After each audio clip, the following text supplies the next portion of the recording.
Karena temuan saya dari Desember ke Mei 2018, di 15 kota di mana saya meminta audiens seminar saya untuk mengisi kuesioner, umur berapa ibu-ibu dan bapak memberikan handphone ke tangan anak. Itu rata-rata usia 2-6 tahun. Persentase paling besar. Kenapa? Biar anteng. Ini sambil kita ngaca sama informasi ini. Biar anteng. Kemudian untuk apa lagi? Untuk supaya dia bisa belajar, lihat galeri dan main games. Pertengahan tahun lalu, WHO telah mengeluarkan statement bahwa kecanduan games gangguan mental. Tidak ada games yang tidak mengandung pornografi walaupun untuk anak-anak. Tidak bisa saya sebutkan di sini.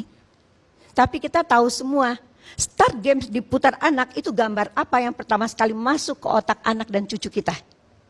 Ya, nah, apa yang terjadi Bapak Ibu, izinkan saya berbagi hal yang amat sangat penting buat kita dan bangsa kita.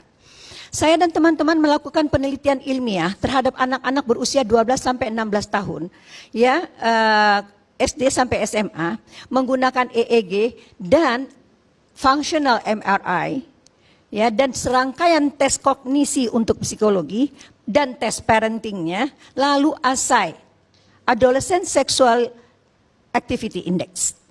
Jadi saya mau melihat bagaimana kerusakan atau gangguan fungsi otak pada anak remaja berusia 12 sampai 16 tahun berdampak terhadap perilaku seksualnya, seperti yang udah berkali-kali kita bahas di sini juga. Terbukti tidak dengan penelitian ilmiah. Ternyata Bapak Ibu, hasil penelitian ini menunjukkan bahwa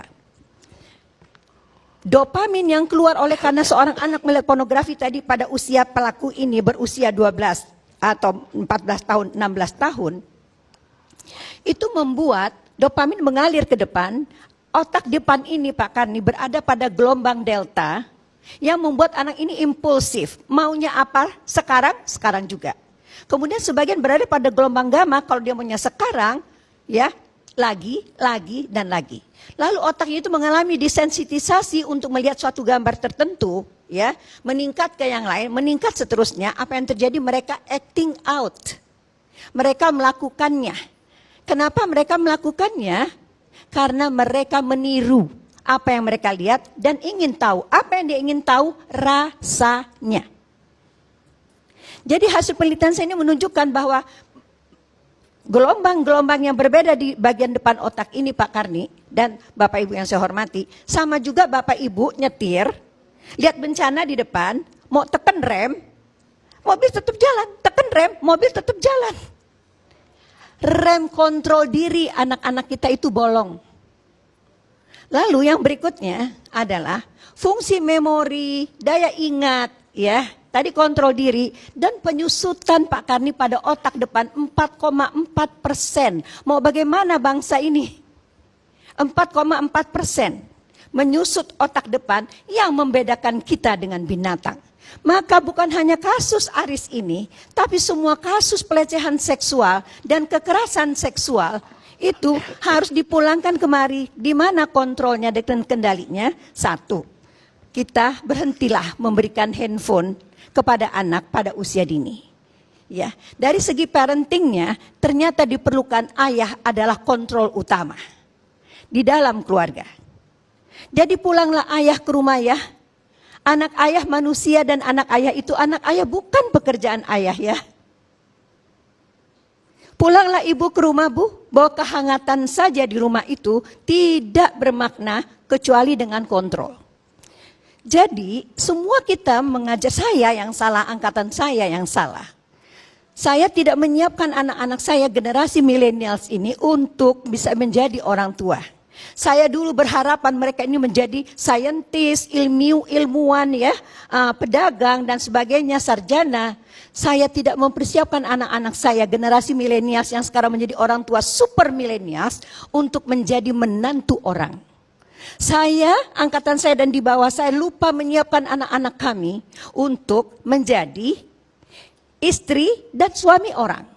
Dan saya dan angkatan di bawah saya lupa menyiapkan anak-anak kami untuk menjadi ibu dan bapaknya orang. Tiba-tiba dunia internet begini rupa, gadget begini rupa, kita kalang kabut, Ya, kita berikan tadi tanda sayang kepada anak-anak dan cucu-cucu kami nih, ya. Gadget pada usia sangat dini dengan konsekuensi penyusutan otak depan 4,4%. Temuan lainnya yang paling penting adalah bahwa ternyata gangguan otak lainnya itu yang terjadi sama dengan narkoba. Narkoba ada badannya. Pornografi, rumah wifi, handphone di tangan, handphone canggih, pulsanya dibayarkan. Games tersedia, penyusutan otak depan 4,4%. Nah, jadi maksud saya di sini bahwa jalan konklusi ini mau kebirikah, hukuman matikah, berpulang kepada kita sekarang orang tua untuk menjadi orang tua kembali karena ternyata hasil riset yang lain tidak ada hubungannya kecanduan kerusakan otak depan dengan tingkat kecerdasan. Jadi nggak bisa melihat anak-anak dari reputasi akademisnya saja. Ya, lalu kalau misalnya yang kita perhatikan hanyalah pelaku saja, pelaku ini semakin mudah, Pak. Mereka udah bukan pelaku, mereka produsen video porno oleh anak-anak SD. Hubungan sejenis luar biasa, belasan ribu, panik Jawa Timur. Iya kan, Pak? Di mana-mana kelompok ini banyak sekali. Jadi saya menghimbau ke depan, tadi saya sudah bicara dengan sahabat saya, Bapak Dr. Fidiansyah dan Bapak Deputi Perlindungan Anak Kementerian Pemberdayaan Perempuan. Tadi apa yang disampaikan oleh Dr. Fidi, ini masalahnya baru restorasi terhadap pelaku. Apa kabar dengan korban? Semakin banyak dan semakin mudah. Jadi saya rasa ke depan pemerintah atau dalam hal ini Kementerian Pemberdayaan Perempuan harus punya badan-badan restorasi di seluruh daerah, BKKBN semua, kita semua harus bergerak. Kita menghadapi bencana kerusakan otak ya pada bahagian yang membedakan manusia dengan binatang.